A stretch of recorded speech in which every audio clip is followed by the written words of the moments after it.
सोलापुरातील हिंदू धर्माचे श्रद्धास्थान असलेले खोकले आई देवीचे मंदिर हे नाथकोट शाळेतील पाठीमागील भिंतीच्या लगत आहे.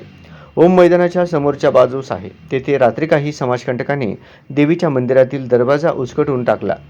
आतील भिंत सुद्धा फोडण्याचा प्रयत्न केला. सदर घडलेली घटना सुधीर बहिरवाडे यांना सकाळी एका व्यक्तीने व्हिडिओ पाठवून माहिती कळवली. त्यावेळी त्यांनी लगेच भर पावसात तिथे जाऊन पाहणी केली. तेथील पुजाऱ्यांचा शोधण्याचा खूप प्रयत्न केला, परंतु त्यांचा पत्ता काही मिळाला नाही.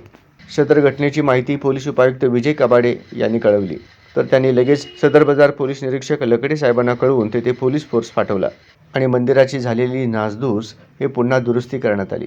मंदिरात चोरीचा प्रकार झाला नाही, मूर्तीची विटंबनाही केली नाही, परंतु घातपात करणाऱ्या व्यक्तीला काहीतरी वेगळाच संदेश द्यायचा असेल, काही नास्तिक समाजकंटकाचा हा कारनामा असेल, त्यामुळे मंदिरातील पुजारी व ट्रस्टीने आपली खबरदारी घ्यावी व सावधानगी बाळगावी. जिथे जिथे CCTV लावण्यात खबरदारी घ्यावी आणि मंदिराची सुरक्षा करून घेणे हे गरजेचे आहे, असे सुधीर बहिरवाडे म्हणाले.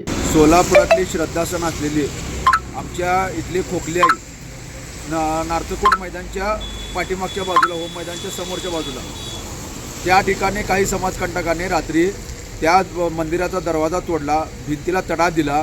अशा प्रकारे तोडून त्यांनी हिंदू धर्माच्या भावना दुखवलेल्या आहेत. पण नेमका त्यांचा काय उद्देश होता माहीत नाही. पण पोलिसांना मी एवढं सांगतो की लवकर त्यांचा बंदोबस्त करा आणि त्यांचा असा बंदोबस्त करा की त्यांना सोलापूर शहरातनं हाकलून द्या. त्यांचा मनसुबा काय आहे काय नाही त्याचं शेवटपर्यंत सखोल चौकशी करा. नाहीतर त्यांच्या मनात जर काय घडवायचं असेल तर लवकर बंदोबस्त होईल, सोलापूर आपलं शांत राहील. यावेळी पोलीस उपायुक्त कबाडे, पोलीस निरीक्षक लकडे, पोलीस उपनिरीक्षक ढवळे यांचे सहकार्य लाभले.